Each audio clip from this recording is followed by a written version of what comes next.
Baik, Assalamualaikum warahmatullahi wabarakatuh. Pada kesempatan kali ini saya akan mempresentasikan jurnal refleksi yang telah saya buat. Yang pertama yaitu pada mata kuliah pembelajaran sosial emosional. Pada jurnal ini terdapat 5 topik pembahasan yang dibahas pada mata kuliah pembelajaran sosial emosional. Lalu pada kegiatan review pembelajaran, saya memilih topik 1 untuk direfleksikan lebih lanjut. Topik 1 ini membahas tentang kompetensi sosial emosional berdasar kerangka kolaboratif for academic, social, and emotional learning atau CASEL, di mana saya diminta untuk mempelajari capaian pembelajaran, yaitu yang pertama, mahasiswa dapat mengelola aspek sosial dan emosional. Lalu mahasiswa dapat mengelola kemampuan sosial emosional dalam lingkup kelas, lingkungan sekolah, dan masyarakat. Dari capaian pembelajaran tersebut, saya telah mempelajari bahwa seorang mahasiswa calon guru penting untuk menerapkan pembelajaran sosial emosional di dalam kehidupannya. Guru harus bisa mengelola aspek dan kemampuan sosial emosional dalam lingkungan kelas, sekolah, dan masyarakat. Menurut saya, topik ini penting untuk dipelajari karena sebagai seorang guru tentu saja kita perlu memahami emosi yang terdapat dalam diri masing-masing. Setelah memahami emosi tersebut, tentu saja kita akan lebih bisa mengelola dan menerapkan kemampuan pengelolaan emosi tersebut dalam kehidupan sehari-hari. Hal ini sangat penting dilakukan karena guru akan bertemu dengan peserta didiknya setiap hari yang tentu saja memiliki beragam karakteristik. Keberagaman karakteristik ini mungkin saja akan memunculkan perbedaan emosi yang muncul dalam diri guru, sehingga guru perlu memiliki kemampuan untuk mengelola emosi yang muncul tersebut. Pada pembelajaran ini saya menggunakan alur merdeka. Lalu strategi yang diimplementasikan pada pembelajaran ini sangat penting bagi saya karena strategi tersebut sangat terstruktur dan sesuai dengan implementasi kurikulum merdeka. Dengan menggunakan strategi pembelajaran tersebut, pembelajaran yang dilaksanakan dapat berjalan secara lebih terarah dan memiliki tujuan yang lebih pasti. Selama proses pembelajaran, dosen telah menyampaikan materi sesuai dengan ketentuan yang telah diberikan. Alur pembelajaran juga telah jelas karena telah mengikuti panduan di LMS. Selain itu, materi telah disampaikan dengan baik sehingga mahasiswa dapat memahaminya dengan mudah. Lalu, karena pembelajaran ini masih berlangsung, maka artefak pembelajaran masih dalam proses. Dan bagi saya, setelah mempelajari mata kuliah pembelajaran sosial emosional, khususnya topik 1 yang membahas tentang kompetensi sosial emosional berdasar kerangka kolaboratif for academic, social, and emotional learning atau CASEL, saya menyadari bahwa seorang guru harus mampu memahami konsep pengolahan emosi yang nantinya sangat berguna untuk diterapkan dalam pembelajaran di sekolah. Pembelajaran sosial emosional sangat penting dipelajari agar kita sebagai manusia dapat mengelola emosi yang dimiliki, sehingga setiap hal yang kita lakukan bukan berdasarkan emosi namun berdasarkan rasionalitas. Terdapat beberapa teknik dalam pembelajaran sosial emosional yang dapat diaplikasikan oleh guru dalam proses pembelajarannya, sehingga peserta didik juga dapat ikut mempraktikkan teknik tersebut. Saya akan menggunakan pemahaman pembelajaran yang telah saya lakukan dengan cara mengaplikasikan pemahaman saya di kelas nantinya. Saya dapat mulai mempraktikkan pembelajaran sosial emosional di dalam kelas yang saya ampu, sehingga peserta didik dapat mengenali emosi mereka dan mereka dapat mengelola emosi yang mereka miliki. Pengelolaan emosi dapat membantu mereka beradaptasi dengan lingkungan sekitar secara lebih terarah. Lalu yang kedua, saya akan merefleksikan jurnal refleksi pada mata kuliah proyek kepemimpinan.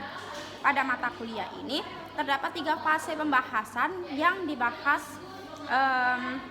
secara detail. Lalu saya memilih fase 1 untuk direfleksikan lebih lanjut.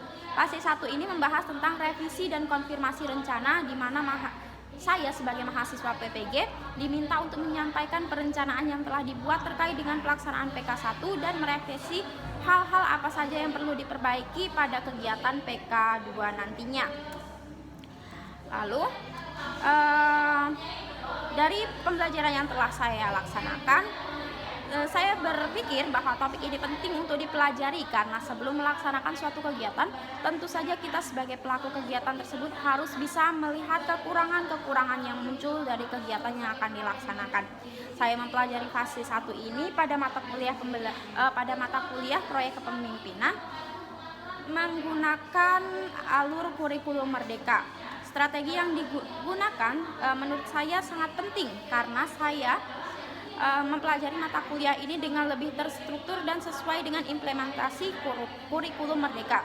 Dengan menggunakan strategi pembelajaran tersebut, pembelajaran yang saya laksanakan dapat berjalan secara lebih terarah dan memiliki tujuan yang lebih pasti. Selain itu, proses konsultasi yang dilaksanakan juga berjalan dengan terstruktur dan dosen pengampu sudah memberikan arahan yang cukup jelas serta masukan-masukan yang baik untuk menjalankan PK2 dengan baik. Lalu, setelah mempelajari mata kuliah proyek kepemimpinan 2, khususnya fase 1 yang berjudul revisi dan konfirmasi rencana, saya menyadari bahwa sebelum mengeksekusi suatu kegiatan, seorang pemimpin perlu melakukan analisis yang mendalam tentang rencana kegiatan yang akan dilaksanakan. Dengan melakukan analisis terhadap rencana yang telah disusun, pelaku kegiatan akan mengetahui kekurangan-kekurangan dari kegiatan yang akan dijalankan. Hal tersebut dapat membantu pelaku kegiatan memperbaiki hal-hal yang perlu diperbaiki sebelum benar-benar menjalankan kegiatannya. Saya dapat menggunakan pemahaman pembelajaran yang telah saya lakukan dengan cara mengaplikasikan pemahaman saya di lingkungan sekitar nantinya. Ketika saya akan melakukan sebuah kegiatan, saya akan menggunakan pemahaman yang telah saya pelajari pada mata kuliah ini, sehingga nantinya kegiatan yang saya prakarsai akan berjalan dengan baik dan terarah sesuai dengan tujuan yang ingin dicapai. Lalu yang ketiga, saya akan merefleksikan jurnal refleksi pada mata kuliah praktik pengalaman lapangan 2. Pada mata kuliah ini terdapat 7 topik yang harus dipelajari. Nah, saya memilih topik keempat untuk direfleksikan lebih lanjut.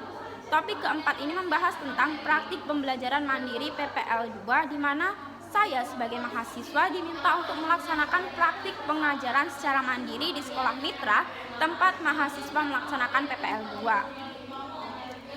Menurut saya topik ini penting untuk dipelajari karena sebagai seorang guru tentu saja kita perlu melakukan banyak latihan untuk menyampaikan pembelajaran yang baik dan bermakna bagi peserta didik kita. Dengan melakukan latihan yang terstruktur dan memiliki persiapan yang matang, pembelajaran di kelas akan jauh lebih baik dan dapat membantu peserta didik mencapai tujuan pembelajaran yang ingin dicapai. Selain itu, dengan melakukan banyak latihan, calon guru akan merasa lebih terbiasa untuk berhadapan dengan peserta didiknya, sehingga tidak merasa kaku ataupun canggung jika dihadapkan dengan kelas yang benar-benar harus diampu olehnya. Pada mata kuliah ini, saya juga mempelajari pembelajaran dengan menggunakan atau mengimplementasikan alur kurikulum merdeka.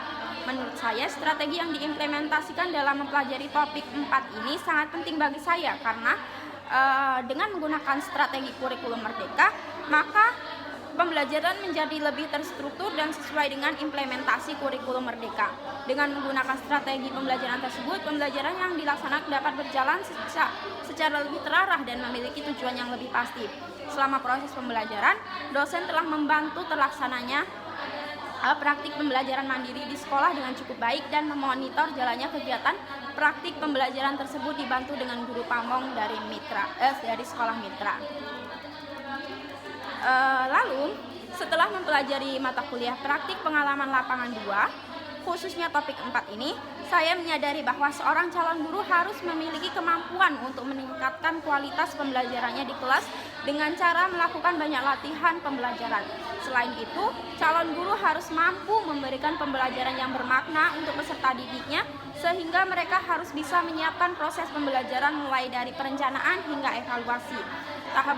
Tahapan tersebut tentu saja tidak hanya memakan waktu yang sedikit, sehingga calon guru harus mampu mengatur waktu agar setiap tahapan dapat berjalan dengan baik dan sesuai dengan harapan. Saya dapat menggunakan pemahaman pembelajaran yang telah saya lakukan dengan cara mengaplikasikan pemahaman saya di kelas nantinya.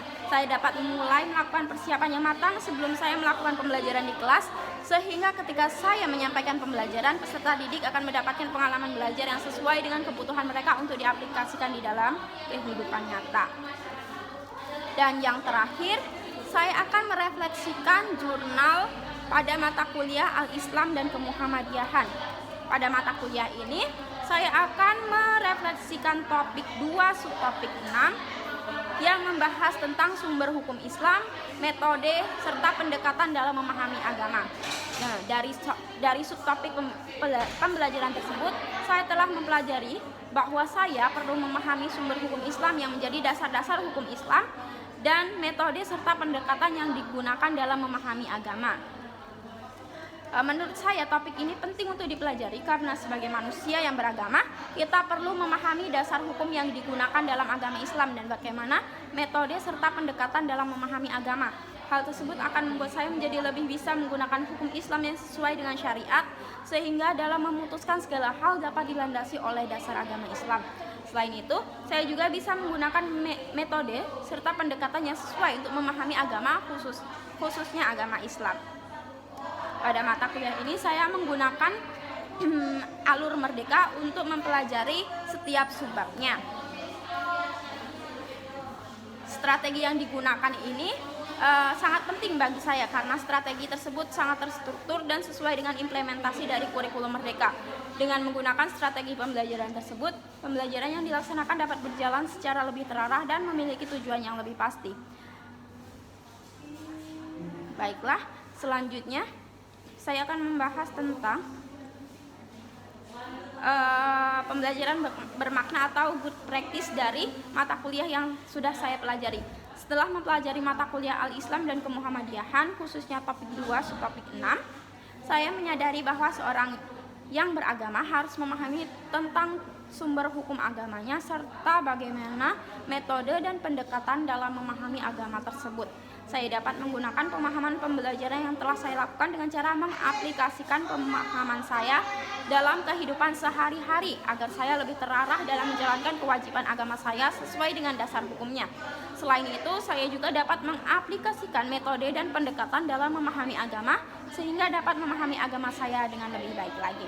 Baiklah, itu tadi penjelasan dari saya terkait jurnal refleksi dari 4 mata kuliah yang sudah saya pelajari. Saya akhiri, wassalamualaikum warahmatullahi wabarakatuh.